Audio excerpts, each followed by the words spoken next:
Hi everyone, it's Coach Christine and welcome to our first day of Christmas. So we've been doing the 12-day countdown and today we are going to be making one spectacular Christmas breakfast bundt cake. This is going to be an orange cranberry bundt cake with these beautiful sugared cranberries. It looks festive, it tastes delicious, it's easy to share with the whole family and not horrible on the waistline. So we'll take you step by step with this. It takes about 20 minutes to prep and then you just bake away. All right, let's get started. Let's jump right into this. Okay, you're gonna take your bowl and we're gonna start with the dry ingredients. So I'm using a metal whisk. Use whatever whisk you have or a fork if you don't have one. Take 2.5 cups of flour and mix this together with a 1/4 cup of this stuff, cornstarch. Then we are going to add a 1/4 teaspoon of salt, 2 teaspoons of baking powder, and 1 teaspoon of baking soda.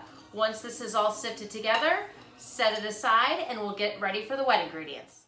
Now that we're ready for the wet ingredients, we will start with 3/4 cup of butter. You want this softened at room temperature and you're gonna put it in your bowl and you wanna start with mixing it for about 60 seconds. Once you whipped the butter for about 60 seconds, then we add the sugar. You're going to be adding in, how much do we need? I don't know. These are things that there's a reason the recipes are written down. 1 2/3 cup of sugar.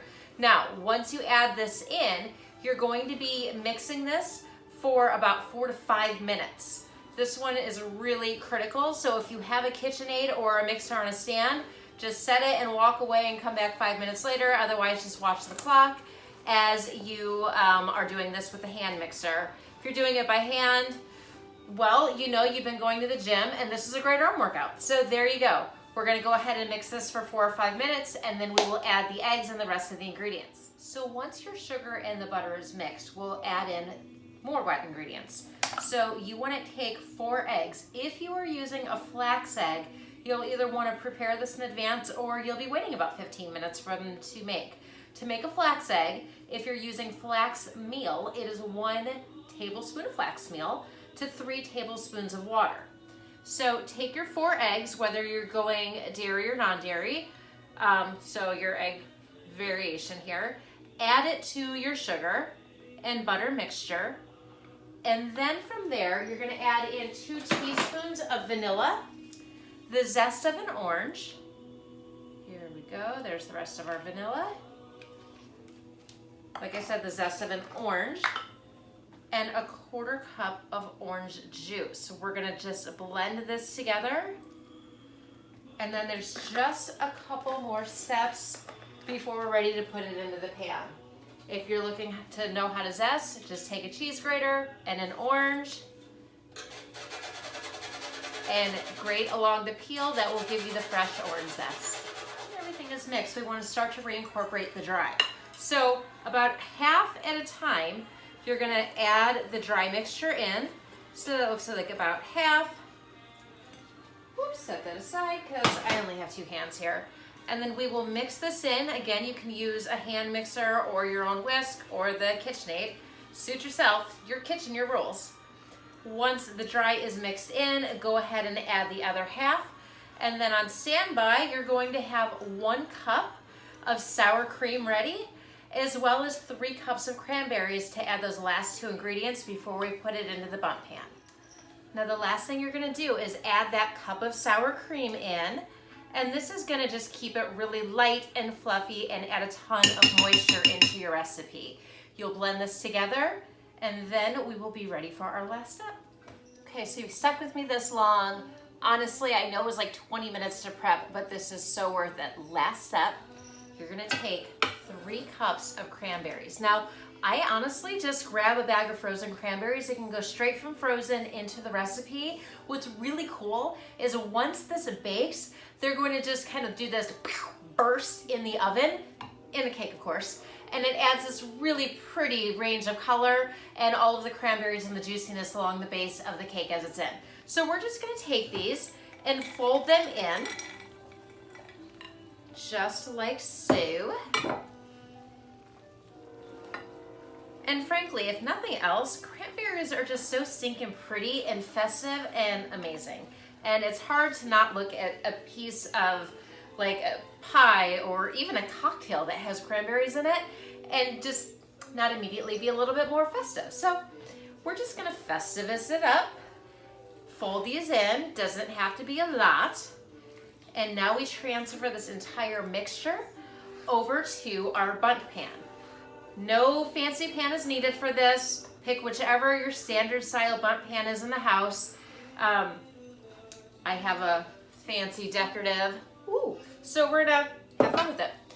Now, you need Pam, but specifically, I'm putting this up here, you want the baking version. In a Bundt pan, anything that you have to physically get out of this after it's cooked, you want to make sure that you have a non-stick cooking spray, that it has flour in it that's intended for baking.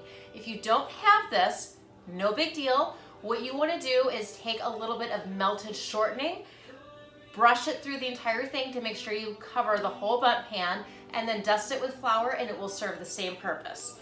So we are just going to spray this very generously to make sure that it's completely covered here. And then we transfer the recipe right in. Here we go, nice and covered. Voila. Take this and begin to transfer it all the way over into its dish.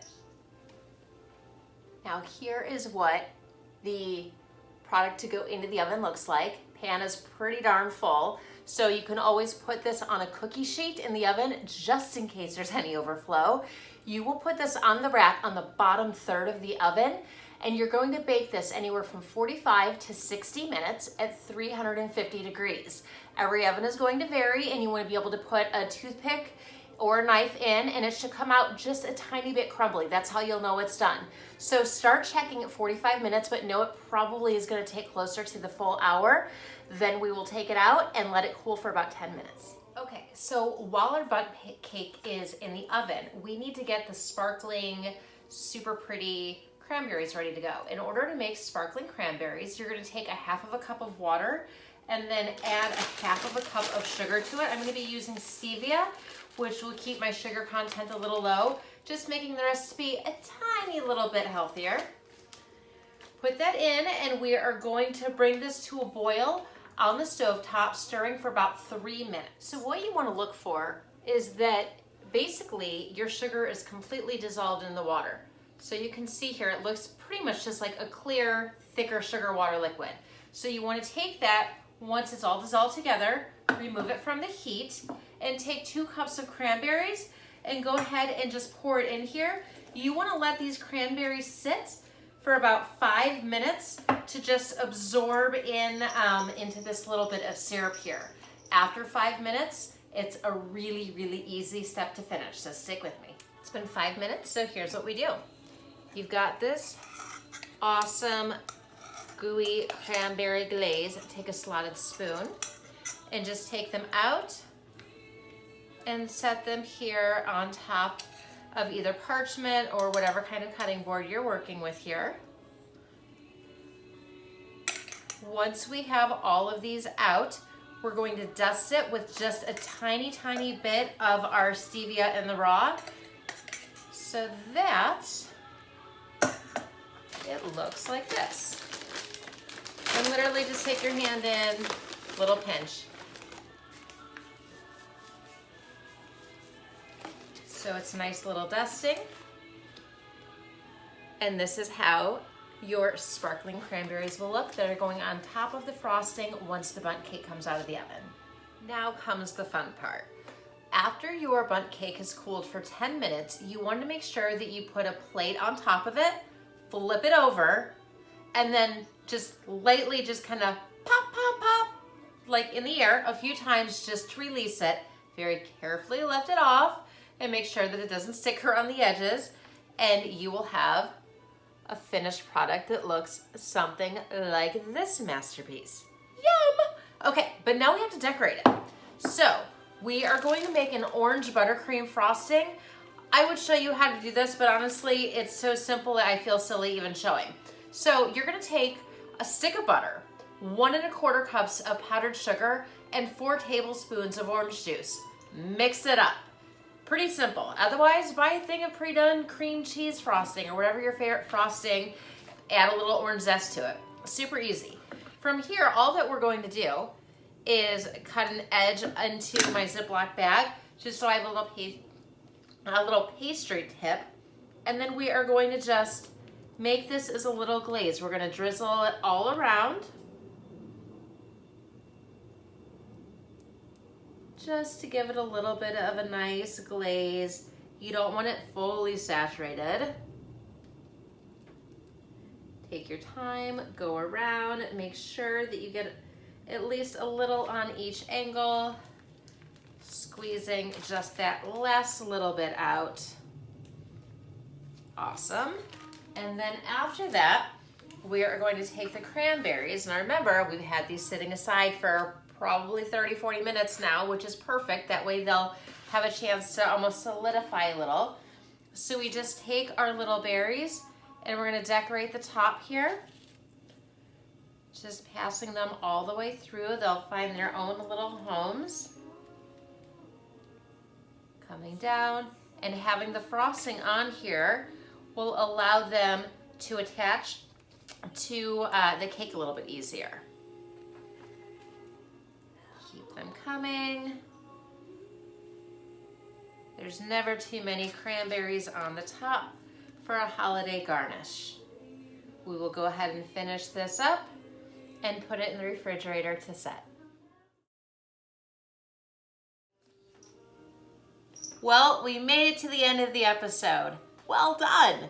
All right, I've got a kitchen to clean, but I am excited to serve this really pretty bundt cake in the morning for Christmas. So I hope you guys enjoyed this and enjoyed the entire 12 days of Christmas special with all of the recipes leading up until today. We're excited to bring you some new healthy, simple swap recipes to really bring on a new healthy and happy new year. So from my kitchen to yours, have a very safe and Merry Christmas and a Happy New Year, and we will see you in 2021.